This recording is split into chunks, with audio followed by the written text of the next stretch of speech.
Virgo. Happy February. I hope y'all are having a great year so far. Remember your energy for the year, your spirit animal was the tarantula, and the Six of Cups, which is such a sweet card. The tarantula is kind of a interesting animal. I think I've already said this before multiple times to y'all, but look it up. It's very interesting. They're the only spider that doesn't actually build a web. They have burrows or something like that, but they're very interesting. So look them up. They're very interesting. So your February supporting energy is the King of Pentacles, and he is the boss. He is the man. He's the one that's grown his business and then turns around and invests in other things that he knows is going to bring him an investment. Very grounded, fatherly, nurturing energy. See all the green that he's grown, and you can't get all that green without nurturing it. He's got the castle in the background. He's got everything. All right, so let's see what my Virgo. This is very Virgo card. Very Virgo, very Earth card. What's going on for my Virgos February 2021 with this King of Pentacles? This could be y'all, or this could be someone else, but this is definitely the energy for February. Thank you, Holy Spirit. I need 2 more. Thank you for the honey, Miss Ava. Thank you so much. So far, you got the snake. Might be some deception going on, or some transformations, shedding old skin. Let's see. Old ways of thinking. This particular deck, this type of deck, though, this is usually some sort of deception. Or a seductive woman. Could be a seductive woman, Virgo. You could be the seductive woman. Just because that King of Pentacles. All right, let's see. Okay. Okay, so we got, whoa. Got some, okay then. All right, Virgo, let me just, your Virgo card is a letter. It's communication. This is always communication, usually written, and usually a legal, like a will, a diploma, a divorce decree, something in writing. Yeah, and that's your focal point. On one side of that, you've got the snake, which is all about shedding old ways, or it's absolutely deception too. Could represent a very seductive woman that's very much in her power and uses that to her advantage. And then the ring, which is all about commitment or cycles, the never-ending type of circular, cyclical behavior and cycles. But I've got a feeling this is all about some sort of divorce because of betrayal. Virgo, I don't know if that's y'all that was doing the betraying or deceiving, manipulating. But there's definitely a legal document, and the underlying energy is around the King of Pentacles. All right, thank you, Holy Spirit. Let's clarify the 27, that letter for me. For Virgos 2021. Thank you, Holy Spirit. All right, got the 3 of Wands. 3 of Wands is all about looking into your future, surveying what you've got, what you've accomplished, and kind of forging your new path. This is all future-oriented behavior. This card in this particular deck reminds me of the Fool energy. It's got even a little cat, whereas the traditional deck's got a little dog, but definitely headed out. And Wands are always about inspired action, creativity, vitality. One more. What? So maybe somebody was inspired to think about their future, where they're going. Yeah, okay, and then the 5 of Swords with this. Okay. 5 of Swords is petty energy, it's pushing energy, it's honestly just fighting to fight. It is nobody wins situation. It's like brat energy, like really bratty energy. So maybe that's what pushed 3 of Wands, 5 of Swords. Yeah, that's somebody wanted to move on, and somebody was petty about moving on. Somebody, yeah, it was hurtful with their words. All right, tell me about this snake card. Thank you so much, honey. Let me say, tell me about the snake card for Virgos, February 2021. Tell me about, clear about the snake for Virgos. Thank you so much. Okay, she didn't read these cards in. Okay, so somebody feels like they really was working on something, and this tarantula, the spider, Really, really, really working. Eight of Pentacles is very focused energy, really working on producing something. It's kind of the Apprentice card, but it's a very focused card. And then the Hanged Man card, to me, can be a very focused card also.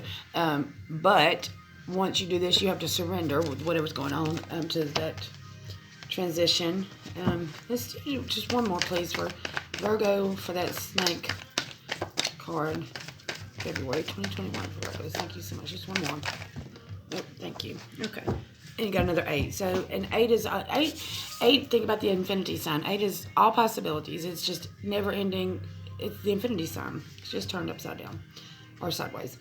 So the 8 of Wands is, traditionally, I think of it as divine messages coming in, because it's the only card that doesn't have a person in it. So it comes down from the heavens and is very focused. It's another focus card, very focused card down to a very grounded point, very distinct. It's got a mission. It's not willy-nilly. It's not willy-nilly. Sorry. It's not just flying anywhere. It's those wands coming down to a specific target, and from the heavens, from the divine. It doesn't always have anything from the divine, but it's usually quick-moving messages, action, travel, stuff like that. In this deck, you know, you can still absolutely think of it the same way, but I look at it a little bit different. In this deck, it shows her or him, I can't tell, it doesn't matter really, blowing those dandelion, what are they called? Into the divine, blowing them up instead of down. So this is like wishes, because you know dandelion, you blow the dandelion as wishes, so it's blowing the wishes up. So it's something that was very much you were hoping, you were building on it and wishing that it was going to produce something very solid, that transition or that whatever. Something you were very deceived with, whatever, and you finally had to just give it up to the divine. You finally surrendered because you got the Hangman, or you will, because this is in February. All right, tell me about this ring. Tell me about this ring. Thank you so much for Virgos. February 2020. Tell me about the ring. What does Virgo need to know? Thank you, Ava. Thank you. Just have one card. Thank you so much. Okay. Nope. One card. There we go. Okay, so yeah, this was definitely a if it was not a marriage, it was a long-term commitment that somebody absolutely felt very, very, very deceived about. Or if that's not exactly it, it was somebody felt very manipulated or tried to transform it into something else and worked very hard at it, and it didn't or it hasn't happened. Tried to, but there was a lot of petty arguments around it too, because you got the Queen of Pentacles now. And so you got you know, the counterparts. You got the King and the Queen of Pentacles. So yeah, Virgo, this is a let's see, the High Priestess. So use your intuition around it. Let's see. High commitment. That's strength. Okay. Oh, might have been a third party in there. I'm not gonna keep all of these, but yeah, not gonna go that deep. Okay. So use your intuition. You probably knew what was up. Maybe it was you doing wrong, and your counterpart knew what was up, or was going to know what's up. But this is definitely Virgo's. I mean, this is pretty clear, Virgo, as far as your February goes. Look, and it doesn't even mean that all is lost. It just means, I mean, if you want to. And look, and this is a very much soulmate card, this Six of Cups, and that's your underlying energy for the entire year. So, you know, you want to work on this and make it right and do whatever, you probably have every opportunity to, because somebody's been working hard. 8 is infinite possibilities. You gotta stop petty arguments, though, whoever that is doing the petty arguments. All right, let's get one of these beautiful cards. Why is that like that? From Miss Colette Baron Reed. See if we can get you some inspiration or some loving words about yourself, some affirmations to deal with this. Thank you, Holy Spirit, for my sweet Virgos. Virgos are so sweet. Y'all kind of get a bad rap, too, for being so obsessive and perfectionist, but, man, can y'all clean the house. Thank you so much. Thank you. sweet Virgos.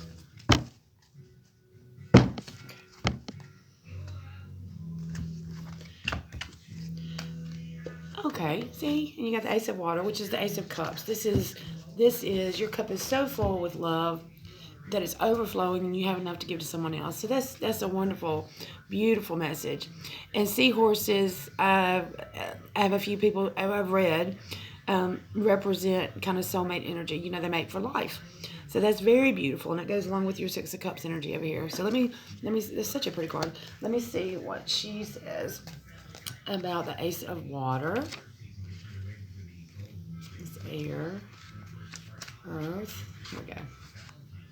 Okay. All right. Unconditional love, overflowing abundance. Let's put it up because it's so pretty. Overflowing abundance, the fertility of love. I am filled with love from spirit and joyously let it flow out to others, where it fertilizes the seeds of co-creation. Love gives me hope, shining brilliant light on all the possibilities available to me. I am optimistic about bringing dreams into being. Spirit always informs me and guides me, allowing me to illumine the darkest of places. Oh, that's beautiful, Virgo.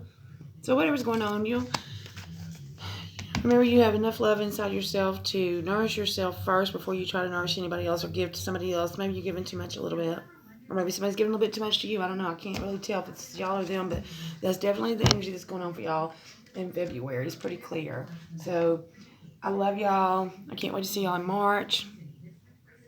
All's not lost with this, unless you want it to be. Don't work on it if you don't want to. I love y'all, Virgo. See y'all in March.